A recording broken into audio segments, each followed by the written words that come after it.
Good morning, good morning, good morning. Mark Fisher, Emmy Fisher Funeral Home. Welcome as we come at you live today. We're going to be talking today about shipping human remains. The title, Beyond Borders, the Logistics of National and International Shipping. Transporting a loved one across the state, across the country, across the globe. We get a lot of phone calls about that, so I want to explain how it works, what we do, and the things we need to know. A lot of times people call wanting to know just a basic price, and that can be difficult to give until we get a lot more information. So we want to go through everything needed by the funeral home so that we can help you the best. But as you know, we always start with a few opening videos or something like that. So let me take you over here, let you see one or two interesting things. And from there, we'll get into the presentation of today. Let's take a look at this first one.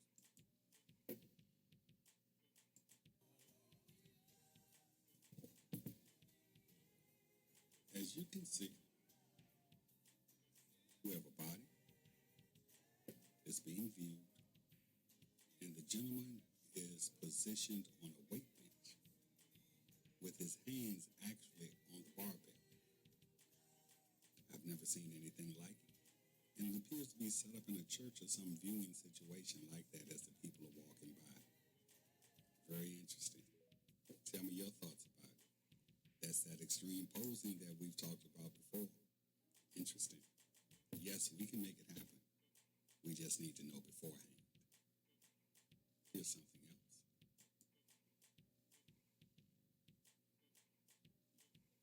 A lot of people may wonder what's going on. The young lady is so grief-stricken, she has jumped into the grave to sit on the open casket. I'm going to let it play again so you can take a good look at it. The lid isn't placed on it yet. Casket in the outer burial container with the casket spray.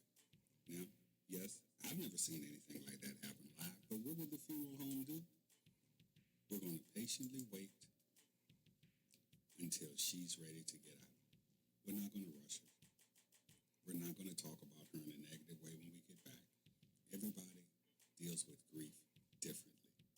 So we adjust, we accommodate, we understand. I'm going to show you something else now.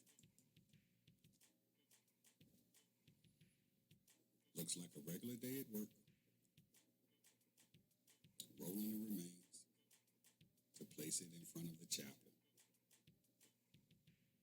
And then just wait for it. The worst nightmare a funeral director could ever have. Casket turns over at the pulpit. Funeral home employee at the head goes down to the floor with it. And the body is probably halfway out of the casket right now. What do you do if you're the owner? Call your lawyer. You're probably going to have a lawsuit coming. How do you make it up to the family? It's not possible. Now, as you look at this casket go down the aisle, you can see it is not centered on what is called the bier. That's the device that we place the casket on to roll it. You also notice the lid is open, making the casket even more off-centered and the weight shifted to the back. So as they tried to roll it backwards, the weight gave way to the back, and now the body is in the floor. Worst day ever for a funeral director. Yeah, I wouldn't want to see that happen live for anyone, colleague, anybody. No, that's an awful day for your business right there. Okay, enough of that. As I said, today, we're going to be talking about shipping human remains. When shipping a human remains, we have a lot of laws. So we're going to start with the interstate.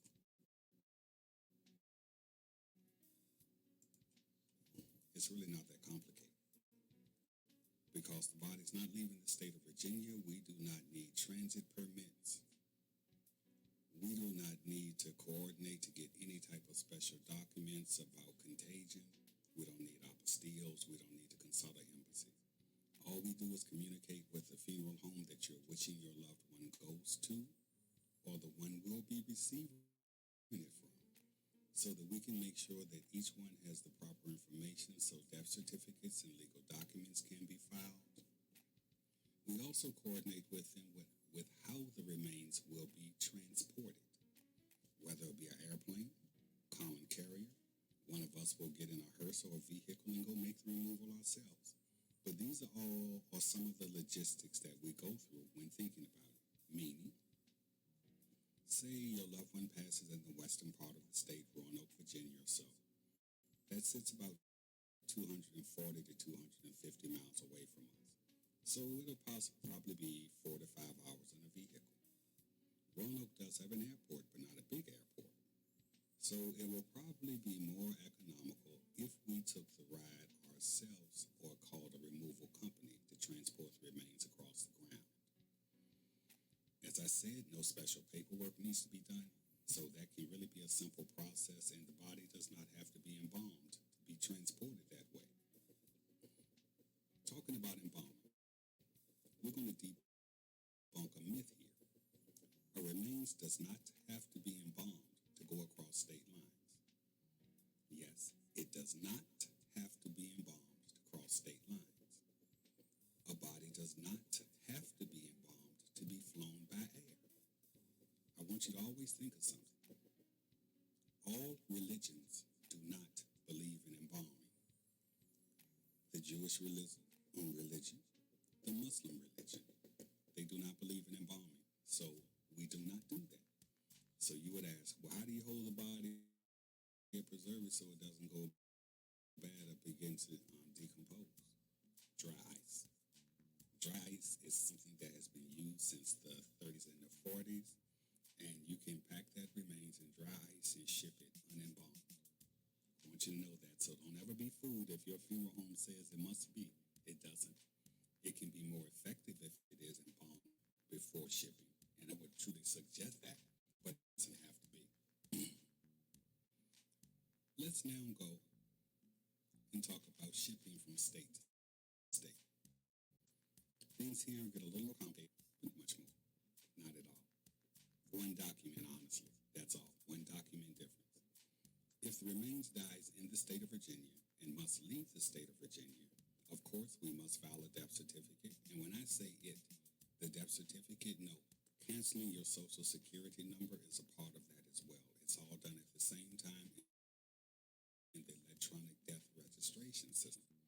When knowing we're going to ship that remains to another state, we first need to know the cemetery and the form of disposition because it must go on the death certificate, and that then therefore transfers over to the transit permit.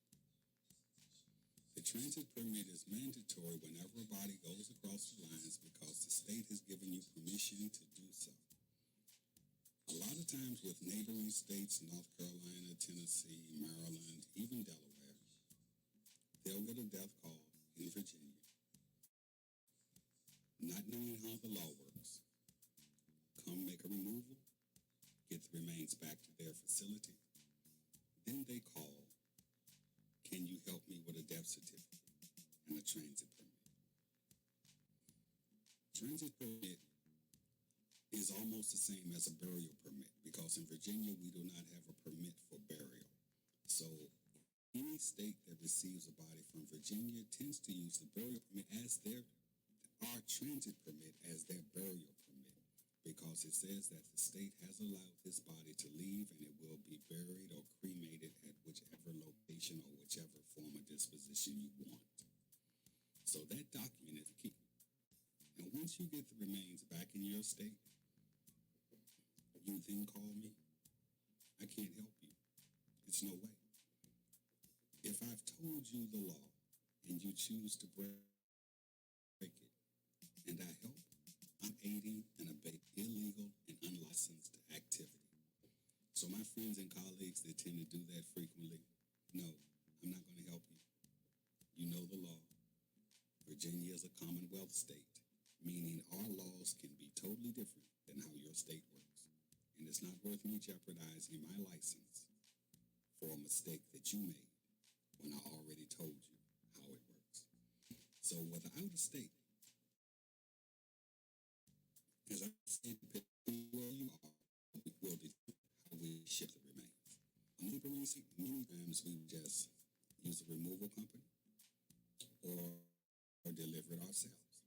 But as you start talking across the country, it's going to be more beneficial if we use an airline.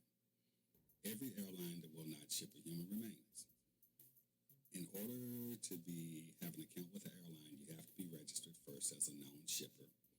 Because you've heard of the stories back in the day, Frank Lucas shipping things in bodies coming from wars, his drugs. They want to make sure that you are a legal entity and you are shipping what you're supposed to. So yes, we are regulated. Now, as we talk about shipping, the last will be international shipping across the country.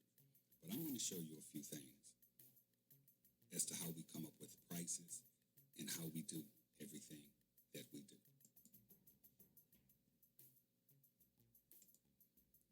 On every funeral home's general price list, it's going to be a line item called forwarding remains to another funeral home or receiving remains from another funeral home.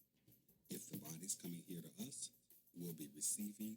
If we're shipping the body elsewhere, we'll then forwarding. The forwarding includes removal of the remains, the necessary services of all staff, embalming, necessary authorizations, and local transportation to the common carrier, and a shipping container or an air tray. And I'll explain to you what those things are. So when you're asking prices for shipping or receiving, we start there. Now, if shipping out of country, we then have to work with the embassy of that country to find out what the regulations are and what the stipulations are, what documents will be needed. Back in the day, before we had internet, you would have to call an operator or get an old school phone book. Thank God most embassies now were sitting in Washington, D.C., and if we could take a 3-hour drive and process paperwork within a day, this is pre-COVID. Since COVID, most things are done online, and we overnight the documents, and that saves us that round trip, 3 hours up, 3 hours back. So it starts with, we'll go to a website and look under the foreign shipping regulations. Then we'll select the country. And I'll do a few of them for you. Let's go with Botswana, which sits right in Eastern Africa. And as we can see, we would call the number at the top, the 202, which is the Botswanian Embassy in Washington, D.C. We're going to need to provide a death certificate, a burial permit, a non-communicable disease letter, an embalmer's letter or affidavit, and their original passport. And I'll explain why. The death certificate is going to prove the death, and they're going to have to also send that information to the home country, and that will be documented. They're going to need that transit or burial permit to prove that it has been documented with the state and everybody knows what's going on. The non-communicable disease letter is produced as well through EDRS, the Electronic Death Registration System. When shipping out of country, the receiving country tends to want to know more about what this person died from because the bacteria, the pathogens, if not killed through embalming, will be back in their homeland. So they want to know this person doesn't have any type of communicable disease. They want to know how this remains was embalmed. In Virginia, we use an embalming report to document what we do when we embalm. Did we use a single point injection, multi-site injection, the chemical strength? Because when embalming, the Centers for Disease Control back in the 1970s stated that to thoroughly disinfect a body, you should embalm with a minimum of a 2% solution to disinfect and preserve. So that embalmer's affidavit will be very important to prove that the embalmer did what he was supposed to do. And lastly, the passport. If the person is deceased, he needs the passport no more. So it's returned back to the embassy, and the embassy then sends it to the State Department that issued it in whatever country. That's why the passport goes back. And Botswana's not bad. Let me share an example of another one.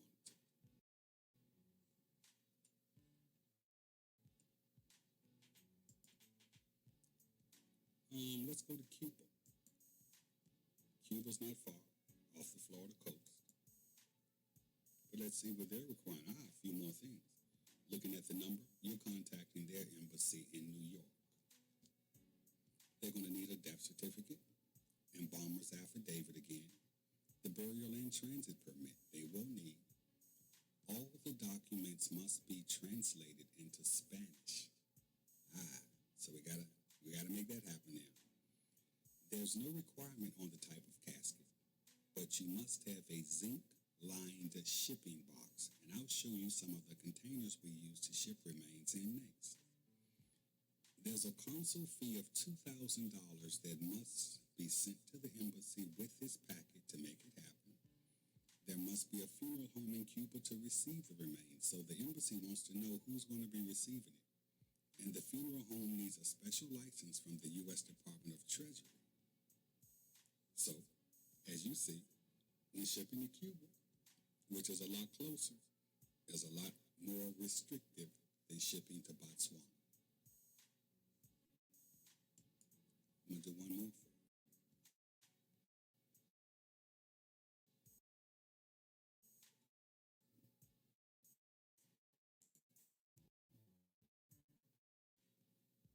If anybody has a comment, write on in. I'm here to talk to you, help you any way I would like to. Let's say Norway. What would be required to ship to Norway? Again, we have a New York embassy. We need a copy of that certified death certificate, the burial transit permit, the passport of the decedent. We need that embalmer's report, a letter of non-contagious disease to come from our health department, and a funeral home letter stating only the remains are in the casket, the flight itinerary, and the consignee's name, address, and phone number. That's the person that will be receiving. It needs to be in a hermetically sealed casket. I'll explain that. In an all-wood outer shipping container. As you see, totally different than what the other countries wanted. Now, from personal experience. When working, well, let me preface this by saying, here at Emmy Fisher Funeral Home, since I've been here, my 20 years, we ship frequently to Cameroon, Ethiopia, Eritrea, South Africa, Zimbabwe. Less frequently, Mexico, any of the Caribbean islands, as well as France and Spain. Saying we're experts in it, I'll be saying no, because each situation is different. But international shipping is one of the things that I like the most, and that's why I wanted to get into telling you the possibilities and what it takes to make it happen. Now, when shipping internationally and across the country, we know we use a major airline. Using the major airlines, we have some restrictions. Number one, the local airport that I fly out of, which is Norfolk International, we have a maximum weight of 500 pounds. So if you start thinking about logistics, the casket itself will probably weigh about 220 to 230 pounds. I'm 6'1", and I'm about 215 pounds. So with me, we're right at that 450 right now. The shipping container, depending upon the type you buy, has weight as well. So we have to be constantly adding and knowing how much weight this loved one in its container is going to be. Now, you would say, if it's over 500 pounds, what happens? The plan changes. I have tendered, and that's what we call it when we drop remains off at the airport. We tender the remains to the airport, meaning they now take custody. The first thing they do is remove it from our vehicle with a forklift, and it is weighed. If it's over 500, they're going to give you a look, and you're not going to like that look, but you know what it says. And they're then going to go into their computer and start looking for flights going out of larger airports. Where we're located, the next largest is Dulles. It's about 3 hours away, right outside of Washington, D.C. So they will try to find you the closest flight leaving Dulles that can get that remains where it needs to be on time. Most funeral homes do not have a scale to weigh the remains and the container and casket at one time, so we're really taking an educated guess a lot of times. It doesn't happen often, but it does. Now let's get into the containers that it takes to ship the remains.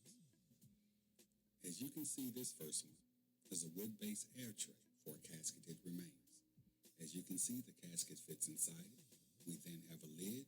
We place it on with proper documentation attached to the top of the lid, and this is how the remains is tendered to air cargo. Yeah, I need to let you know that too. Whenever shipping remains, it's done through cargo. We do not go through the front door like the passengers. We go through the cargo department. We have a second type, which is a full wood combo tray made for uncasketed remains, meaning the body has been embalmed or packed in dry ice. This is the type container it's in. It's a bit smaller. I'm not going to say it's any lighter, but it is smaller. The weight of the top container is basically the weight of the casket. The bottom container weighs more because the wood is thicker to protect the remains. Under it, we have what is called a lightweight combo tray. I don't use this one. I'm old school. I want more protection for the remains. A lot of people don't know this, but if anything happens to your loved one, a funeral home can be sued up to $1 million. Now, if it happened in the cargo hold, the lawsuit would be split between both. But I don't even want that type of litigation. So to keep that from happening, we're going to use this one right here that gives a little more protection. This is called an overseas shipper, the one right here. Looks a bit different, has a different purpose. It's even stronger than the other two, meaning it weighs more. Next, we go to the metal octagon transfer case. Now we're talking about hermetically sealed containers. And it must be, this one is 20 gauge steel, which is one of the thinner steels, but it does do the job. This is a hermetically sealed container. And as we go to the bottom, as Cuba wants, an overseas shipper. A lot of countries that we ship to, especially our third world countries, require this overseas shipper, which is zinc lined. We have no way of knowing what that country's going to require until we give them a phone call, and then they tell us, and then we have to let the family know, well, this is what the country says you have to get your loved one back home. Prices, they can be expensive. I'm not going to lie to you. Overseas shipping is not cheap, and it has to be coordinated, because we haven't even talked about the airlines yet and how we book that. That'll be the next part. But as you see the different containers that we use, this is what your loved one will be placed in. And then this is dropped off at the airport, and this is how it is received from the receiving funeral home, wherever it is around the globe. Now you may ask, well, what airlines do you use? How does it work? Here, I use Delta as my primary because they have so many flights and the hub is so close. My second will be Southwest, and the cargo holds are actually side by side where the offices are. And those two handle me the best shipping out of Virginia. When going overseas, I will try to get a connect. If Delta can't do the whole thing, I'll try to get a connection through Lufthansa, because Lufthansa does a lot of Europe and Africa. Knowing the airlines and their routes also can help you expedite this process. Now, how do we book a flight? As you see, I'm on the Delta Cargo website. That's where it starts. Book a new shipment. We go to specialty and human remains. Where's the flight starting? As I said, we're here in Norfolk, Virginia. I'm going to say ORF. That's the Norfolk country code. Where's it going? Let's say Los Angeles, LAX. And I know a few airline codes, but not all of them, but some of them I do. Let's say we want to do this shipment on Monday morning, the 26th. Departure time, let's say early morning, and you'll understand why momentarily. The type of remains, it's an adult.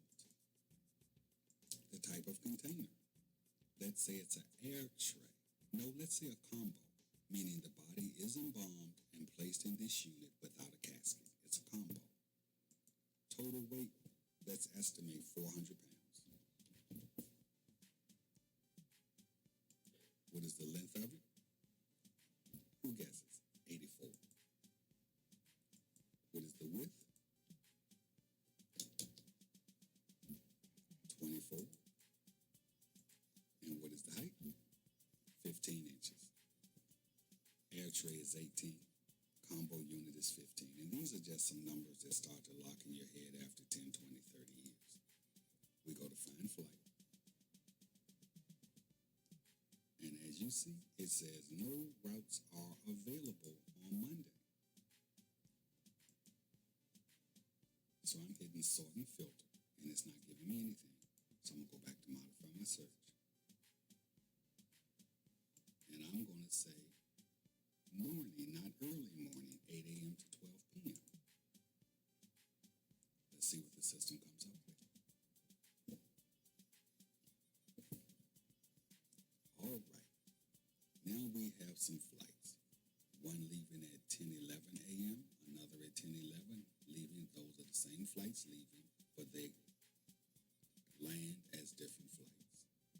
One at 12:45, getting there at 7:37 p.m. Now, while doing this, we're considering where we're shipping the body, and these are two variables that you need to know. If shipping within the country, you must tender the body 2 hours early. If shipping internationally, you must tender the body 3 hours early. Okay? So, for a 10:11 flight, knowing that their body will arrive at 4:42, when receiving the body from the airport, it takes 1 hour. Okay? So, to make this happen, I will need to be at the airport by 8:11 a.m. to tender that body and make sure the paperwork is accurate. Then that body will be loaded on that remains, flight 1336, and it will depart.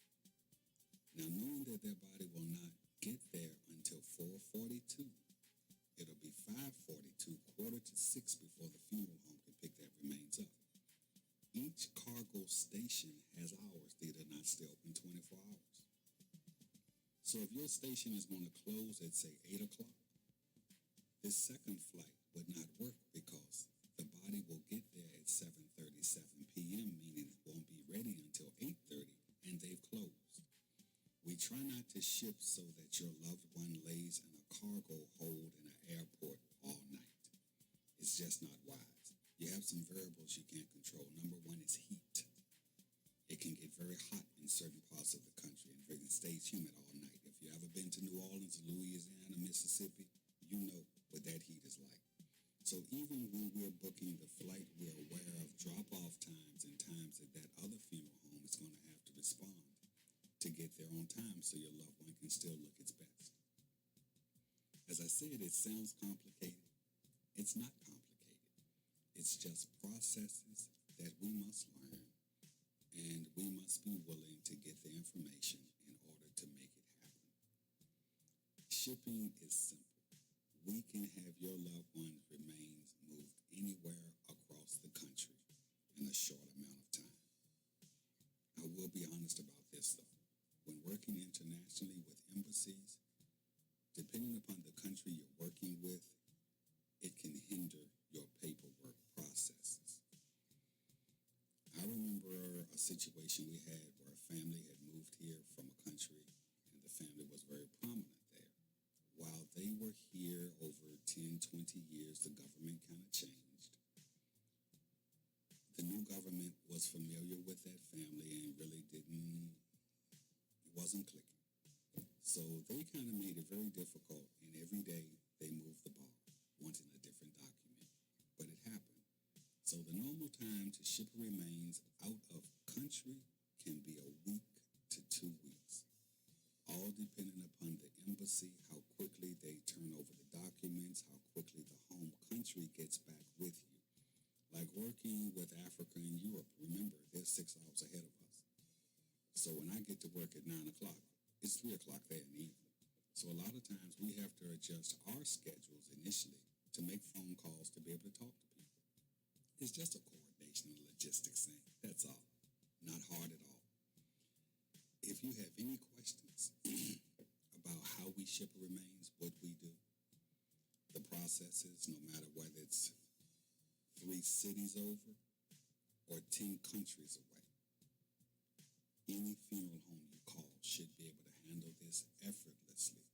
But always remember, when you call that first time saying, I want to know a price, Mama just died and we need to ship her to Honduras, I can't give you an accurate price at that moment. I'm going to need to make some phone calls. I'm going to need to do my research to see what is required. And once we figure what is required, we then can break it down and give you that price. But just want to ease your mind a little bit. If you ever have to deal with shipping the remains, it's done easily, effortlessly, and at Emmy Fisher Funeral Home, we kind of specialize in it. We've done it so many times, and we just, hey, it's part of what we do. Most people fear it because of the excess paperwork. We have computers, they generate the paperwork. So, thank you for this 30 minutes of your time today. I hope it was informative. If you watch it in the replay, leave a comment. And I have about 75 more topics planned that I can just come with. But let me know some of the things you may be interested in. Give me some suggestions. What you want to talk about next? How we embalm? How we do restoration when someone's in a bad accident, half the face is crushed, how we put it back together? We can talk about anything you want. How to do a pre-need? Give me some suggestions. But I'll be with you again next week. Don't know the day yet, haven't got my schedule yet. But thank you. It's been a great day. Absorb the information.